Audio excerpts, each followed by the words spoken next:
नमस्कार, मैं हूं राजेश बादल। विरासत में आपका स्वागत है। इन दिनों आप देख रहे हैं हिंदुस्तानी गजल के बेजोड़ फनकार जगजीत सिंह की दास्तान। पिछले एपिसोड में आपने देखा था जगजीत की जिंदगी में चित्रा का प्रवेश और शादी के बाद इस जोड़ी ने कैसे बहाई गजल गंगा। एक के बाद एक एल्बम आ रहे थे और धूम मचा रहे थे। जगजीत के कंसर्ट होते और लोग उमड़ पड़ते, उन्हें संभालना मुश्किल हो जाता। इसी बीच जगजीत की झोली से निकला एक और कोहिनूर। जाने माने फिल्मकार और अपने शब्दों से सम्मोहित करने वाले गुलजार ने धारावाहिक मिर्जा गालिब के लिए जगजीत को निमंत्रण दिया। जगजीत के लिए यह बहुत बड़ी चुनौती थी और इस चुनौती का मुकाबला जगजीत ने कैसे किया और बड़े पर्दे पर कैसे चला जगजीत की आवाज और संगीत का जादू, देखिए इस एपिसोड में।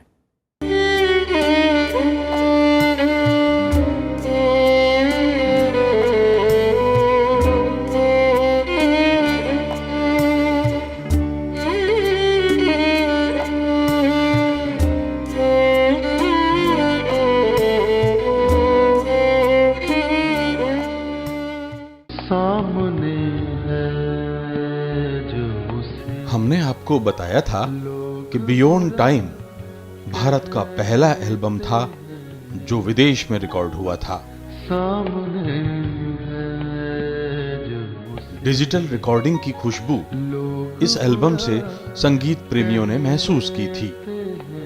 इसके बाद आया मिर्जा गालिब, लेकिन इसकी बात करेंगे इसी एपिसोड में आगे। पहले जिक्र डिजायर्स का, जो 1989 में बाजार में आया। बड़ा मीठा संकलन।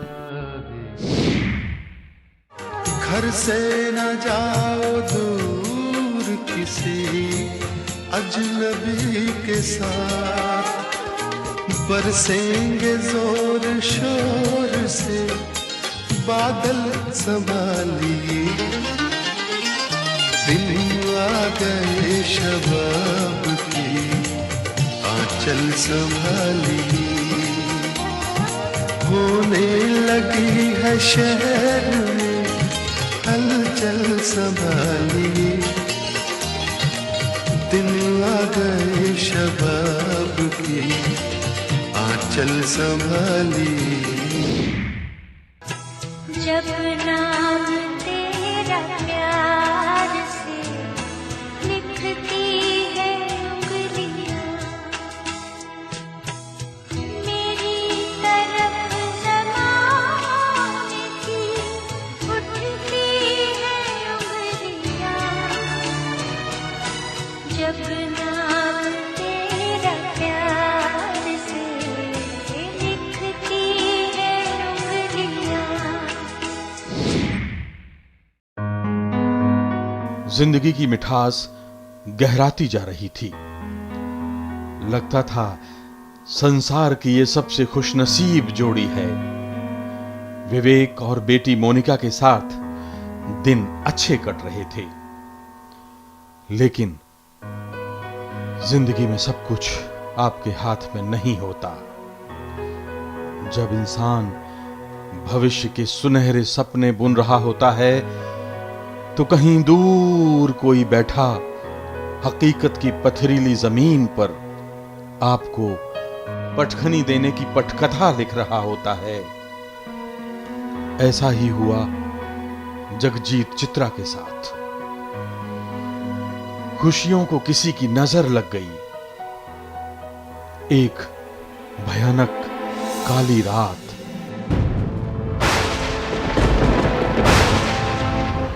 जगजीत चित्रा के उजाले का सूरज अचानक डूब गया। 18 साल का किशोर विवेक सड़क हादसे में वहां जा बैठा जहां से लौटकर कोई नहीं आता। आती हैं तो सिर्फ यादें, माता पिता की आंखों के सामने जवान बेटे की चिता।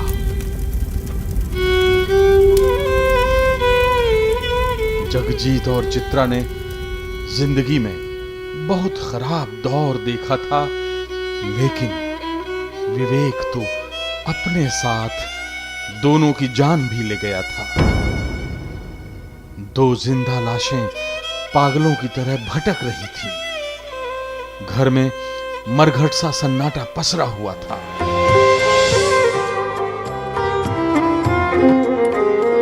एक आह भरी होगी, हमने न सुनी होगी, जाते जाते तुमने आवाज तो दी होगी।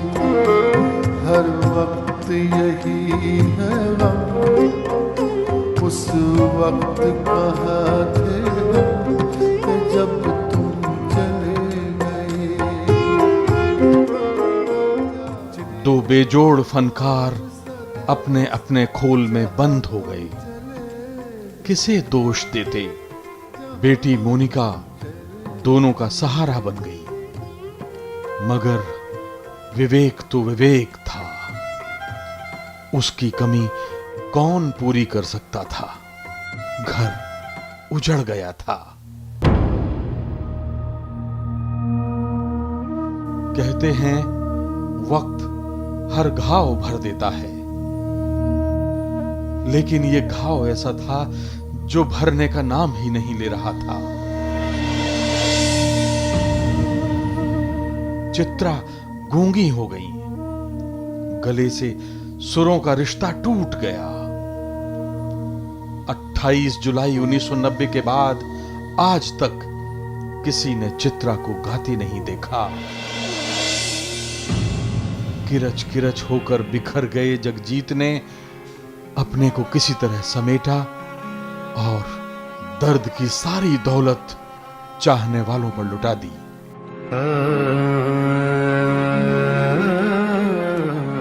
कुछ महीने की खामोशी के बाद लोगों ने जगजीत का नया रूप देखा।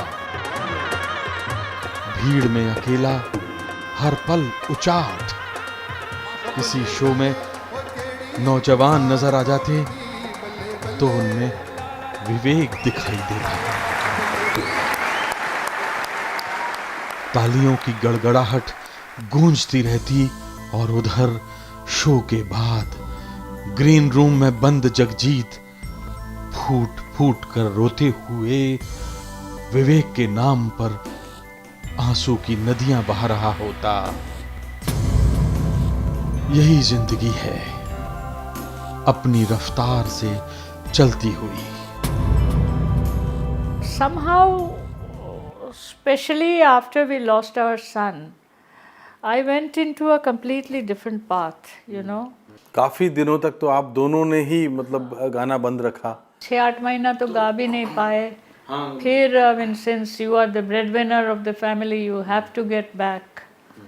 तो उन्होंने कई बार he has broken down on stage also, but anyway, धीरे धीरे धीरे he picked up again और पहले से भी बेहतर होने लगा।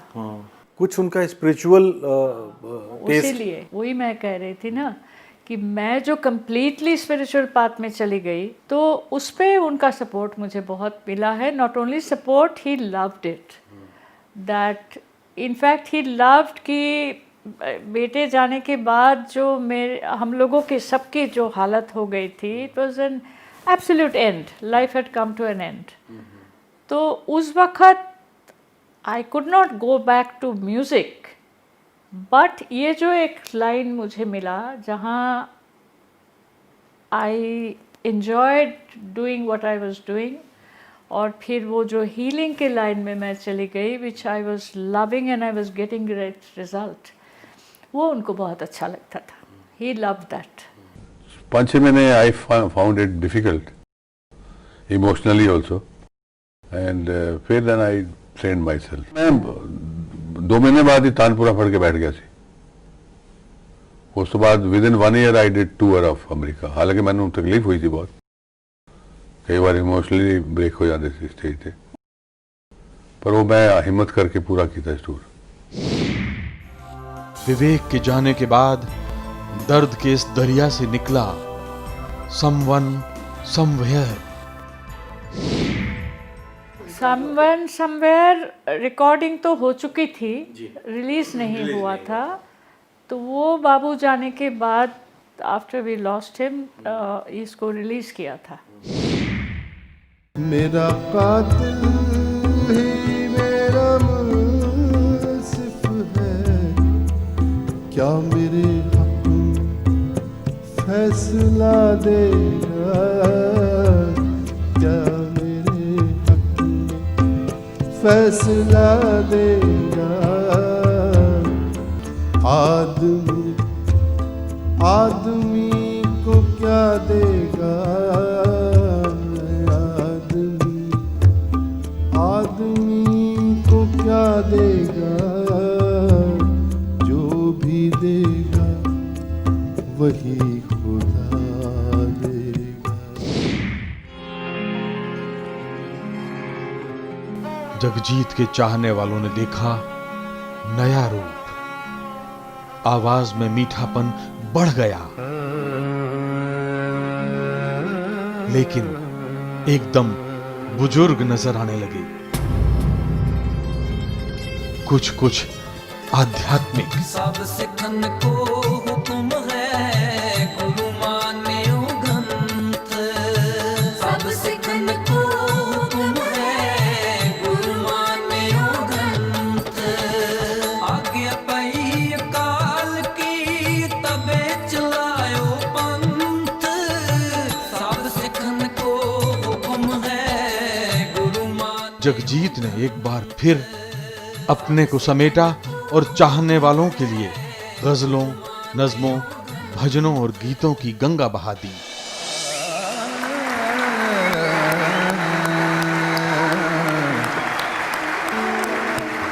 कुछ न कुछ 1990 के बाद फिर एल्बम आने लगे। हर गजल की चर्चा यहां संभव नहीं है, अलबत्ता कुछ मोती जरूर हम आपके लिए पेश करेंगे। 1991 एक शानदार एल्बम होप, जगजीत का नया दार्शनिक अंदाज। उसको रुखसत किया था, मुझे मालूम न था, सारा घर ले गया, घर छोड़ के जाने वाला, सारा घर ले गया, घर छोड़ के जाने वाला।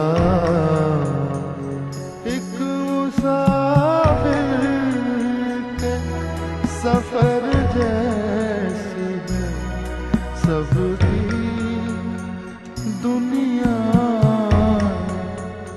कोई जल्दी में, कोई देर से जाने वाला, कोई जल्दी में, कोई देर से जाने वाला। इसी साल 3 एल्बम और आए, विजन्स, मन जीते जगजीत और कहकशां। कहकशां दूरदर्शन के लिए गजल के सफरनामे पर आधारित धारावाहिक था। इसे जगजीत का सबसे अच्छा एल्बम बताया जाता है।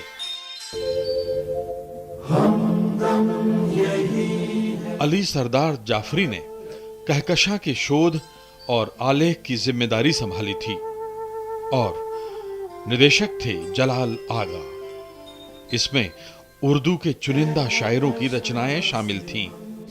इनमें हसरत मोहानी, मजाज लखनवी, फिराक गोरखपुरी, मखदूम, जिगर मुरादाबादी और जोश मलिहाबादी।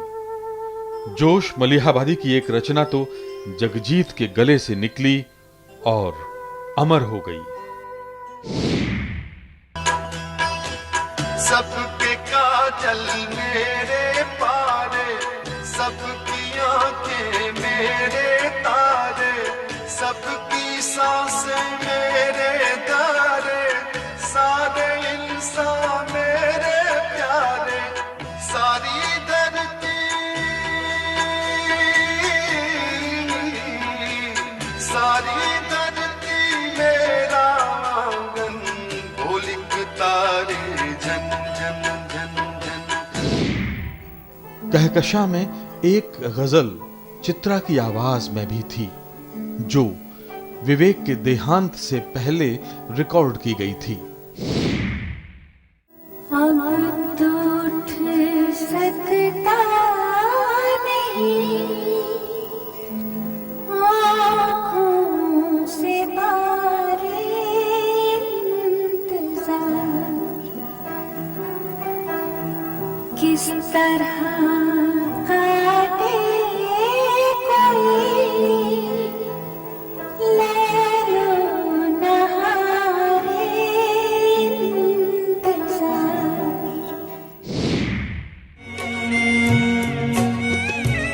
विजन्स भी बड़ा लोकप्रिय एल्बम साबित हुआ। जगजीत की गायकी में लोगों ने तब्दीली देखी थी। वो इन दिनों आहिस्ता आहिस्ता बहने वाले एक झरने की मानिंद नजर आने लगे थे। मैं किसे कहूँ मेरे साथ चल, यहाँ सबके सर पे सलीब है, यहाँ सबके सर पे सलीब है, यहाँ सबके सर पे सलीब है। कोई दोस्त है न रकीब है,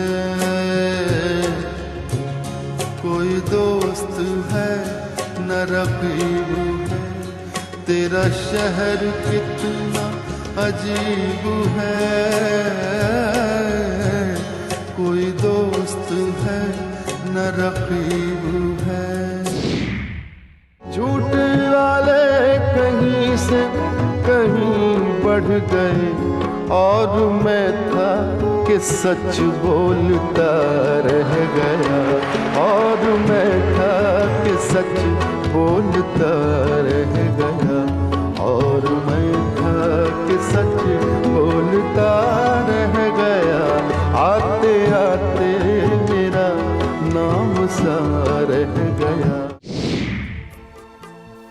1992 में आया सजदा। ये एल्बम लता मंगेशकर के साथ था। भारतीय गजल संसार में इस तरह का पहला प्रयोग। एक नमूना इस संग्रह से। हर तरफ हर जगह बेशुमार आदमी, फिर भी तन्हाइयों का शिकार आदमी। हर तरफ हर जगह बेशुमार आदमी।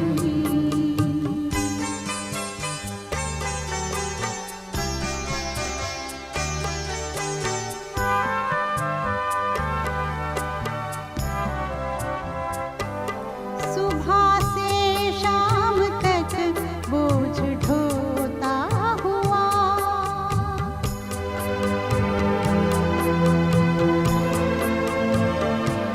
सुबह से शाम तक बोझ ढोता हुआ, अपनी ही लाश का खुद मज़ार आदमी, अपनी ही लाश का खुद मज़ार आदमी। फिर भी तन्हाइयों का शिकार आदमी। हर तरफ हर जगह बेशुमार आदमी।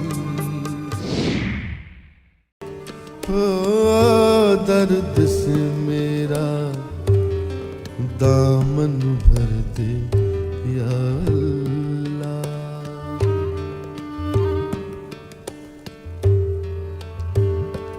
ओ दर्द से मेरा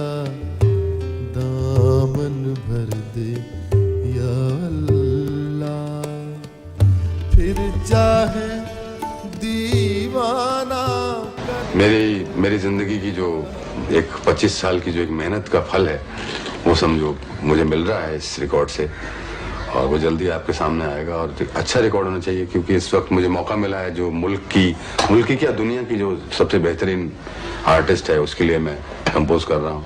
वो मेरे लिए गा रही है, उसमें शायद एक दो गज़लें मैं भी गाऊंगा। दिल में अब दर्द मोहब्बत के सिवा कुछ भी नहीं, जिंदगी में इबादत के सिवा कुछ भी नहीं। जगजीत जी के साथ एक मैंने एल्बम की थी सजदा, लता जी के साथ। That was a landmark also, कि भी हमारी मेलोडी क्वीन ऑफ इंडिया और जगजीत जी ने कंपोज की थी। This was the idea of Sanjeev Kohli कि भाई जगजीत जी को लता जी को कॉम्बिनेशन करें, क्योंकि एक टॉप आर्टिस्ट सिंगर एक गज़ल का और लता जी को गज़ल गाएं। इसी साल यानी 1992 में आया धमाकेदार इन सर्च, जिंदगी के संदेश देता हुआ। मस्जिदें हैं नमाजियों के लिए, अपने घर में कहीं खुदा रखना, अपने घर में कहीं खुदा रखना। 1993 में इनसाइट एक बार फिर चाहने वालों के दिलों पर दस्तक। फिर रोशन कर जहर का प्याला, चमका नई सलीबे, झूठों की दुनिया में सच को दाबानी दे मौला, चिड़ियों को दाने बच्चों को गुड़धानी दे मौला, गरज बरस प्यासी धरती पर फिर पानी दे मौला। अगले 18 साल जगजीत ने चाहने वालों को निराश नहीं किया। एल्बम आते रहे। इनमें से अनेक ऐसे थे जिनमें पुरानी रचनाएं ली गई थीं। कुछ धार्मिक थे और कुछ जगजीत की पसंद वाले फिल्मी गीतों के। लेकिन इसकी बात करेंगे इसी एपिसोड में आगे। फिलहाल 18 वर्षों में जारी संग्रहों पर एक नजर। 1994 face to face, 1995 cry for cry, 1996 unique और मिराज। पहले हर चीज थी अपनी, मगर अब लगता है अपने ही घर किसी दूसरे घर के हम हैं, अपने घर में किसी दूसरे घर के हम हैं। रुख हवाओं का जिधर का है उधर के हम हैं, अपनी मर्जी से कहाँ सफर के हम हैं। 1997 लव इज ब्लाइंड, 1998 सिलसिले। जहाँ तक फनकार के ताल्लुक़ है, मैं समझता हूँ कि जगजीत, मुझे मालूम नहीं कि दुनिया में कोई दूसरी ऐसी मिसाल है कि नहीं, कि 70s में एक आदमी ने काम शुरू किया और अब तक करता रहा जब तक जिंदा था, और उस शख्स का कोई एल्बम कभी फेल ही नहीं हुआ। हम लोगों ने कई एल्बम साथ में किए। एक सिलसिले था, एक और था सोच था। एक ये दिन जब अपनों ने भी हमसे नाता तोड़ लिया। एक वो दिन जब पेड़ की शाखें बोझ हमारा सहती थी, मुझको यकीन है सच कहती थी जो भी अम्मी कहती थी। जब मेरे बचपन के दिल थे, जब मेरे बचपन के दिल थे, जब मेरे बचपन के दिन थे, चांद में परियां रहती थी, मुझको यकीन है सच कहती थी जो भी अम्मी कहती थी। 1999 मरासिम, दिल कहीं होश कहीं, नई दिशा, और नई सदी में आए अजरनी, शहर, आईना। मुझसे बिछड़ के खुश रहते हो, मेरी तरह तुम भी झूठे हो। तन्हा दुनिया से लड़ोगे, बच्चों सी बातें करते हो, बच्चों से बातें करते हो। 2001 में डिफरेंट स्ट्रोक्स, सोज, लाइफ स्टोरी। 2002 में फॉरगेट मी नॉट, संवेदना। संवेदना पूर्व प्रधानमंत्री अटल बिहारी वाजपेयी की कविताओं का एल्बम है। अपने ही मन से कुछ बोल, अपने जगजीत सिंह जी ने मुझे वाणी दी है, आप उन्हीं के मुंह से मेरे शब्द सुनेंगे। मैं उनका फैन रहा हूं। कभी भीड़ भाड़ में सुनने के लिए जाता था। 2003 में close to my heart, Shiva. 2004 में मुंतजिर।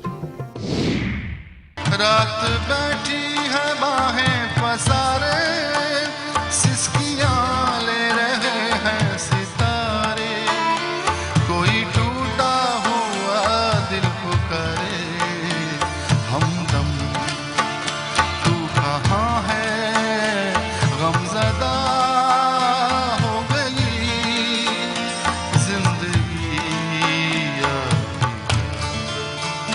गुमसुम ये जहाँ है, हमदम तू कहाँ है, गमज़दा हो गई जिंदगी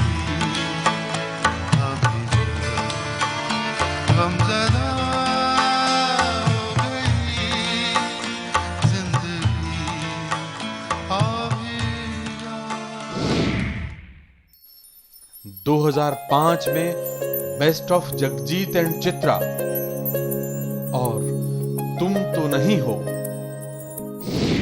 खुदा से रोज तुमको मांगता हूँ, मेरी चाहत इबादत हो गई है, मेरी चाहत इबादत हो गई है। ये दुनिया खूबसूरत हो गई है, मुझे तुमसे मोहब्बत हो गई है। 2006 में कोई बात चले। जिंदगी क्या है जानने के लिए, जिंदा रहना बहुत जरूरी है। आज तक कोई भी रहा तो नहीं।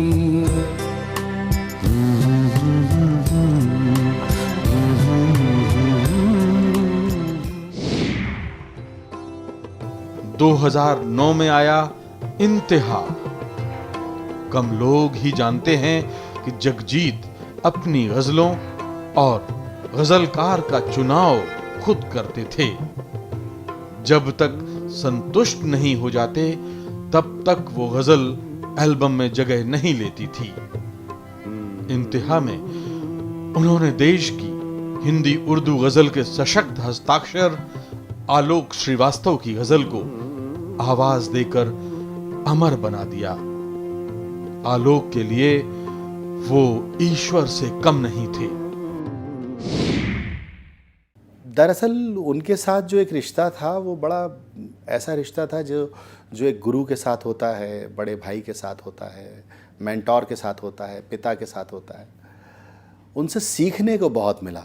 जब मैंने उनसे गुजारिश की कि मैं लिखता हूँ और मैं चाहता हूँ कि मेरी कोई गज़ल आपकी आवाज़ में, तो बहुत उन्होंने गाइड किया। उन्होंने कहा कि ऐसे इस तरह से लफ्ज़ों को बरतना चाहिए, आसान ज़बान में कोई बात होनी चाहिए, बात बड़ी होनी चाहिए लेकिन ज़बान बहुत आसान होनी चाहिए।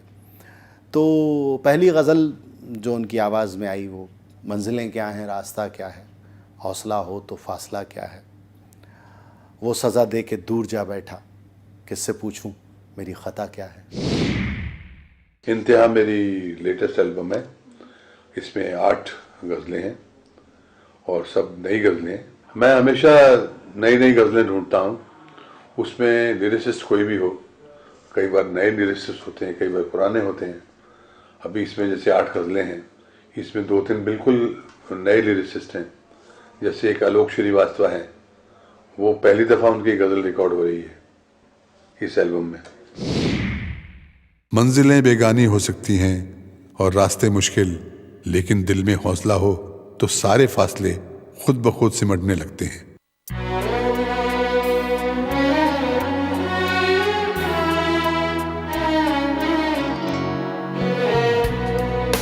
मंजिलें क्या है, रास्ता क्या है,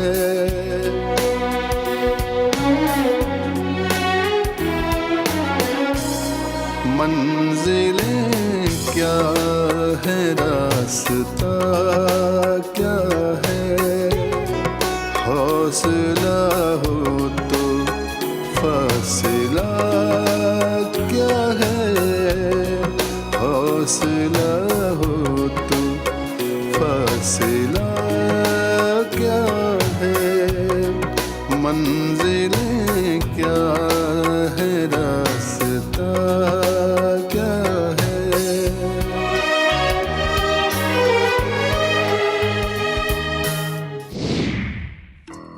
और आखिरी एल्बम 2012 है, तेरा बयान गालिब और the master and his magic. ये एल्बम जगजीत के हमसे अलविदा कहने के बाद आए। उनके साथ एक प्रोग्राम और बन रहा था कि तेरा बयान गालिब के नाम से एक प्रोग्राम बनाया जाए, जिसमें नई गज़लें गालिब की ली जाएं। जो नई से मतलब जो वो गा चुके हैं उन्हें छोड़ के नई गज़लें कुछ, तो उनके पास कॉम्पोजिशन थी कुछ बनी हुई, तो वो करना चाहते थे। तो ये था कि गालिब के ख़त आप पढ़िए और मैं उसमें नई गज़लें, तो वो कॉम्पोजिशन वो चल रही थी, अभी बना ही रहे थे हम लोग और ख़त भी चुन रहे थे। तो बाद में वो तेरा बयान गालिब के नाम से फिर वो एल्बम सारे गामों में आई और बनी भी। लेकिन उसमें यही था, मजबूरी थी कि फिर उनकी पुरानी जितनी गज़लें थी मेरे पास फिर उन्हीं को इस्तेमाल किया और गालिब के ख़त पढ़े। दरअसल हिंदुस्तान की आम आवाम की गजल का सफर जगजीत से शुरू हुआ और जगजीत ने मंजिल तक पहुंचाकर दम लिया। इस गजल यात्रा के अनेक पड़ाव हैं। हर पड़ाव पर जगजीत ने अपनी कीर्ति पताका फहराई है। एक तरफ जगजीत और चित्रा सिंह की जोड़ी ने हिंदुस्तान में गजल को आम आदमी से जोड़ा, तो दूसरी ओर उसका स्तर बनाए रखने के लिए पूरी गंभीरता दिखाई। गुलजार का धारावाहिक मिर्जा गालिब इसका उम्दा नमूना है। यह धारावाहिक दूरदर्शन पर प्रसारित हुआ था। देखिए मिर्जा गालिब की कहानी खुद गुलजार की ज़बानी।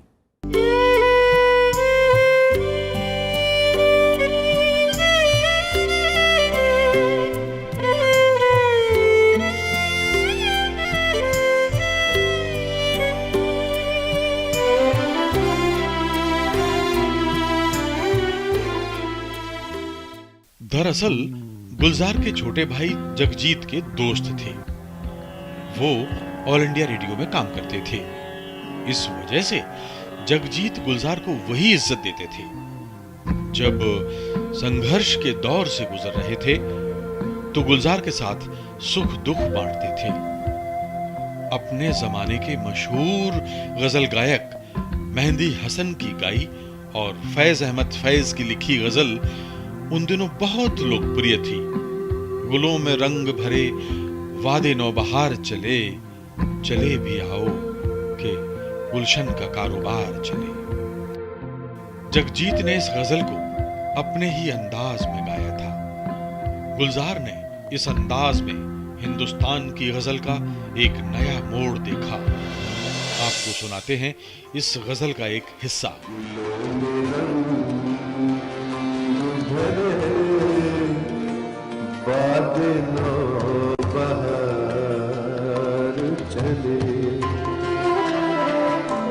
चले भी आओ के गुलशन का कारोबार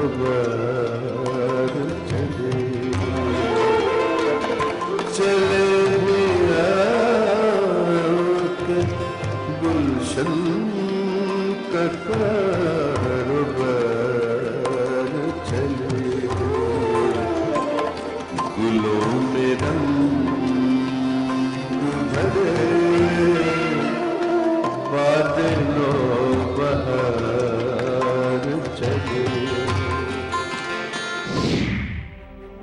तो हम बात कर रहे थे गुलजार और जगजीत के रिश्ते की। मिर्जा गालिब के लिए उन्होंने जगजीत से बात की।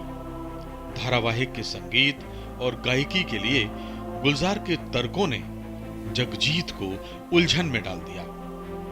गुलजार उसी दौर के वाद्यों का इस्तेमाल करना चाहते थे, इसलिए उनकी शर्त थी कि जगजीत आज के वाद्यों से बचें और हमेशा ध्यान रखें कि मिर्जा गालिब संगीत के जानकार और गायक नहीं थे, वो सिर्फ शब्द सितारे थे।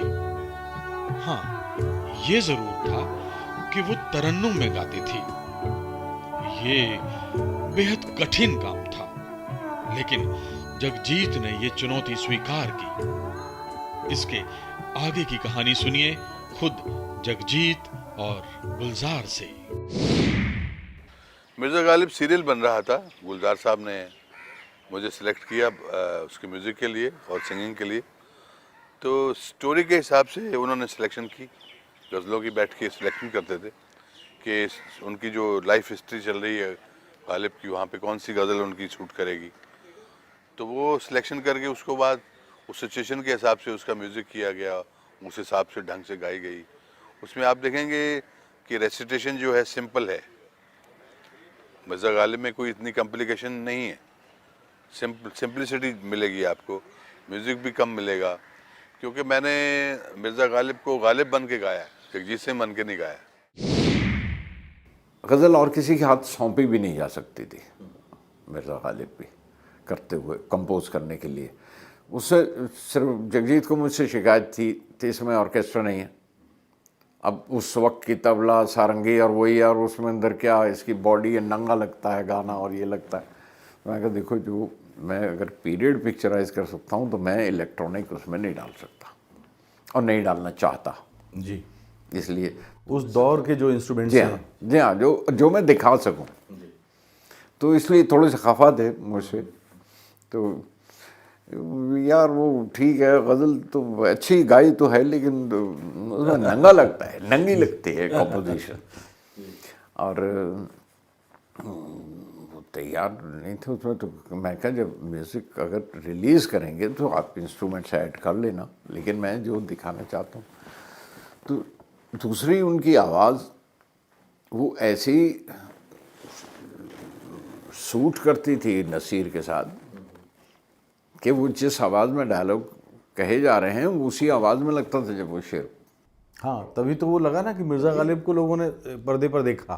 तीसरी बात उसमें एक और जो एडवांटेज था कि मैं अंग्रेज़ी में ये लफ्ज़ इस्तेमाल करूं, सिंगिंग टू अ पॉइंट, एक मकसद या एक सिचुएशन, उसके लिए गाना।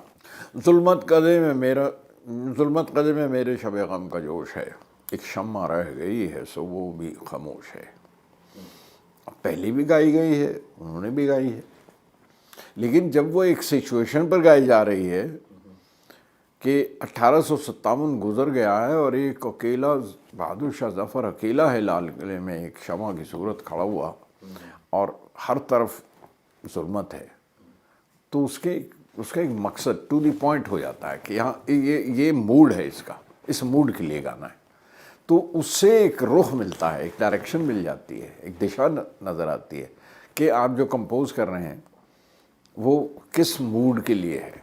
इसलिए उसमें मिर्ज़ा गालिब में गाई हुई सब गज़लों के लिए एक निश्चित, एक मखसूस, एक कहा हुआ एक मूड है कि आप इस मूड को की तशरीह करेंगे। और मेरा ख्याल है ये चुनौती भी तो रही होगी। ये सिवाय जगजीत के और कोई नहीं कर सकता था, और वो बड़े आराम से फ़ौरन बदल जाता था उनका, फ़ौरन कंपोज कर लेते थे। वो गालिब करने में मैं लकी था कि मेरे पास ये तीन लोग थे जिनकी वजह से मिर्ज़ा गालिब बन सके।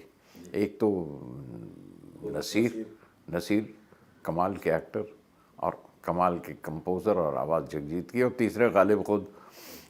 तो उनकी ज़िंदगी, तो वो मिर्ज़ा गालिब का जो सीरियल बना इस वजह से उस इतना तासुर था, इतना मुनासिर था। हम सुखन फहम हैं, गालिब के तरफदार नहीं। मिर्जा गालिब को लोगों ने छोटे पर्दे पर देखा तो दंग रह गए। बाजी चाहे अतफाल है, दुनिया मेरे आगे।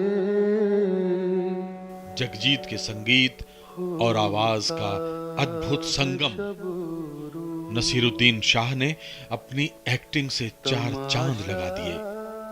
ऐसा लगा जैसे जनाब मिर्जा गालिब खुद पर्दे पर तशरीफ ले आए हैं। आप भी देखिए इस बेमिसाल सीरियल के कुछ अंश।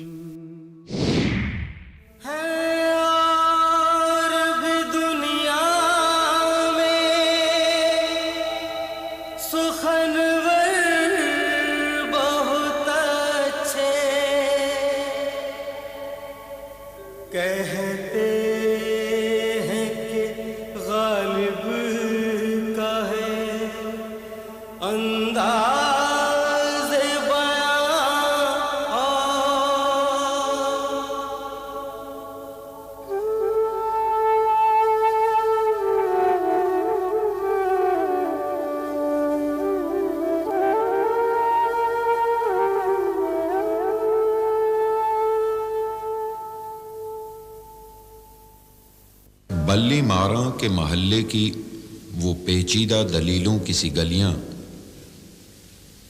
सामने टाल के नुक्कड़ पे बटेरों के कसीदे, गुड़गुड़ाती हुई पान की पीकों में वो दाद, वो वाहवा, चंद दरवाजों पे लटके हुए पोसीदा से कुछ टाट के पर्दे, एक बकरी के ममियाने की आवाज और धुंधलाई हुई शाम के बेनूर अंधेरे ऐसे दीवारों से मुंह जोड़ के चलते हैं यहां चूड़ी वालान के कटरे की बड़ी बीज ऐसे अपनी बुझती हुई आंखों से दरवाजे टटोले। इसी बेनूर अंधेरी सी गली कासिम से एक तरतीब चराहू की शुरू होती है, एक कुरान सुखन का सफ़ा खुलता है, असद अल्लाह खां गालिब का पता मिलता है। जनाब मिर्जा असदुल्लाह खां गालिब के सामने लाई जाती है। इजाजत है। इरशाद। हर एक बात पे कहते हो तुम कि तू क्या है, तुम ही कहो कि ये अंदाज़े गुफ्तगू क्या है, तुम ही कहो कि ये अंदाज़े गुफ्तगू क्या है। अर्ज किया है। इरशाद हो। रगों में दौड़ते फिरने के हम नहीं कायल, रगों में दौड़ते फिरने के हम नहीं कायल। रगों में दौड़ते फिरने के हम नहीं कायल, जब आँख ही से ना टपका तो फिर लहू क्या है। वाह वाह वाह, माशाअल्लाह। सीरियल का प्रसारण पूरा हो जाने के बाद गुलजार ने जगजीत को एक छूट दी। उन्होंने कहा, मिर्जा गालिब का एल्बम जारी हो रहा है, अब वो चाहें तो अपनी पसंद के वाद्यों का इस्तेमाल कर सकते हैं। इसके बाद जगजीत ने दूसरा संगीत तैयार किया। जरा देखिए संगीत के दोनों संयोजन का एक नमूना। आह चाहिए एक उम्र असर होने तक, कौन जीता है तेरी जुल्फ के सर होने तक। आह चाहिए एक उम्र असर होने तक, कौन जीता तेरी जुल्फ के सर होने तक। जब उनके जो गाए हुए जो गीत थे, जब मैं उनका रियाज करता था, उनमें कई ऐसे थे जिनमें कोई बैकग्राउंड म्यूजिक नहीं था, तो लिप सिंक्रोनाइजेशन पकड़ना ज़रा मुश्किल था। तो मुझे एक बहुत बड़ा सबक मिला लिप सिंक्रोनाइजेशन के बारे में, कि गाने वाले की जो सांस होती है उस पर ध्यान देना चाहिए। और अक्सर उनके नज़मों में और गज़लों में जो जगजीत भाई जब गाते थे, तो जिस जगह वो सांस लेते थे, मैं भी उसी जगह सांस लेने की कोशिश करता था। तो इसीलिए कई जगह ऐसा लगता है कि मैंने खुद गाया है, और जब कोई मुझसे कहता है कि आप ने खुद गाया था, तो मैं कहता हूँ हाँ मैंने गाया। गालिब की जिंदगी जो है बड़ी अजीबोगरीब है। वो नास्तिक भी है उसकी, लेकिन पोते में वास्तिक भी है। उसकी औलाद नहीं है क्योंकि उसके 5-6 बच्चे जो हैं वो गुजर जाते हैं। तो अकेलापन है, शराब का शौकीन है। तो ये जो कुछ इंटरेस्टिंग चीज़ें एक निट होके आई ना उसकी स्टोरी में, क्योंकि स्टोरी ने ग्रास्प कर लिया ऑडियंस को। कुछ लोगों पे तो इतना असर हुआ है गालिब का कि उन्होंने उर्दू सीखना शुरू कर दिया, गालिब पे रिसर्च शुरू कर दी। क्योंकि गालिब सिर्फ पोइट ही नहीं है, गालिब एक फिलोसोफर है, गालिब एक स्कूल है, गालिब एक दौर है। उनकी पोइट्री में आशिकानापन भी है, रोमांस भी है, लेकिन हिडन जो है वो सब फिलॉसफी की बातें हैं, जिंदगी की बातें। दिल ही तो है न संग दर्द से भरना आए क्यों, रोएंगे हम हजार बार, कोई हमें सताए क्यों।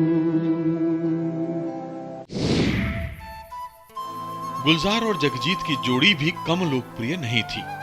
कई बार शब्द और सुर का ये मेल यादगार बन जाता।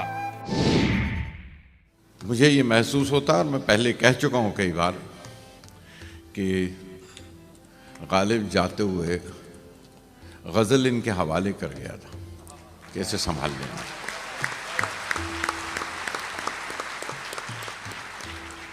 और ये गलत नहीं होगा अगर आज मैं गालिब को इनके हवाले कर दूं कि ज़रा उनसे तारुफ कराइए और गालिब से मुलाकात कराइए हमारी। और यही जायज़ है कि आप उस गज़ल को संभालें और गालिब का दीवान संभालें आप हमेशा के लिए। गजलों के बारे में जगजीत और गुलजार ने एक संगीतमय श्रृंखला का निर्माण किया था। ये एल्बम बड़ा लोकप्रिय हुआ था। इसमें नूरजहां और कुंदनलाल सहगल से लेकर आज के दौर तक के सभी गजल गायकों के जरिए गजल का इतिहास बताया गया था। गुलजार के लिए यादों का ये एल्बम अनमोल खजाने से कम नहीं है। अच्छा, आपने तीनों माध्यमों में आप दोनों ने कहीं कहीं साथ जो रहा, एक तो मिर्ज़ा गालिब पर्दे वाला हो गया, फिर कुछ ऑडियो में, जैसे आपने जो ऑडियो एल्बम रिलीज़ हुए तो वो सुनने वाला माध्यम हो गया, कुछ एक स्टेज शो भी शायद। स्टेज शो में आपकी प्रस्तुति और नहीं, वो सिर्फ जगजीत के साथ करता जी, था। सिर्फ जगजीत। वही मैं कह रहा हूँ कि ये एक नई विधा के लिए जाता था। वो लाडला था, प्यारा था मेरा, बहुत बहुत लाडला था मेरा, और उसके लिए उसे ना करना बड़ा मुश्किल होता था। तो वो कोई प्रोग्राम कहीं बन रहा है तो नहीं आप चलिए उसमें, मैं बीच में गैप लूँगा क्योंकि लंबा है, 2-2.5 घंटे गाना है, 1-1.5 घंटे के बाद एक गैप लूँगा।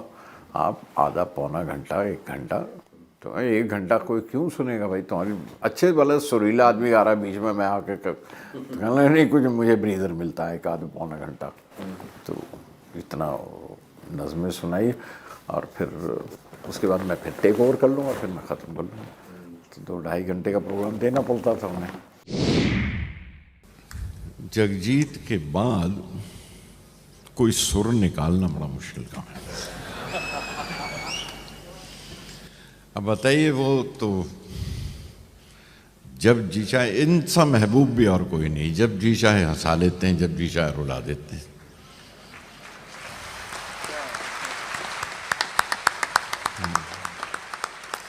खुशकिस्मत हैं आप सब कि आपको ऐसा महबूब मिला है, और 70 बरस का। बताइए, 70 बरस का महबूब, और यूं चाहा जाए और यूं इस तरह गुनगुनाए, इस तरह गाए और इस तरह अंदाज सामने रखे जैसे 17 बरस का है।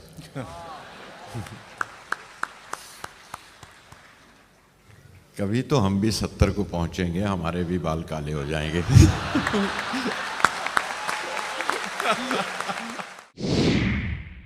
लेकिन ये तो ये तो बड़ी केमिस्ट्री बड़ी अजीब सी होती है कि नहीं कि वो उसके साथ ही वो बन जाती थी बात। अब मैं एक वाक़या बताऊं आपको कि जगजीत गा रहे थे और मैं उसी में, कोई इंटरवल ब्रेक नहीं है, और इसीलिए मुझे ले जाया करता था। मुझे ये समझिए कि मैं इंटरवल का वक्फा था। तो मैं कहा, मुझे बता देना किस गाने पे, किस गज़ल के बाद मुझे आना है, या किस शेर पे आना है, या किसी से इशारा कर देना, या बुला लेना, कुछ भी। तो कहने लगे, फिर हो जाएगा। तो उन्होंने गाना शुरू किया। गाते गाते एक जगह पे उन्होंने शाम से आँख में नमी सी है, आज फिर आपकी कमी सी है, वो गाना शुरू किया, गज़ल पूरी की और उसके बाद शाम से आपकी कमी सी है वो दोहराना शुरू किया, साथ में म्यूजिशियन उनके, और वो शाम से आपकी कमी सी है, और उसी मिसरे पे लगे हुए और मुस्कुरा रहे थे म्यूजिशियन। तो मुझे समझ में आया, अरे अरे अरे अरे ये इनका इशारा बुलाने का, तो मैं चला आया। तो स्टेज पे एंटर हुआ तो they gave a laughter all of them and the audience also understood. उन्हें भी तो ये एक सेंस ऑफ ह्यूमर भी उनमें गजब का था। जी हाँ, very jovial person, very very jovial, relax friend वालिद साहब, बहुत उनके साथ शाम खूबसूरत हो जाया करती थी उनके साथ बैठ के।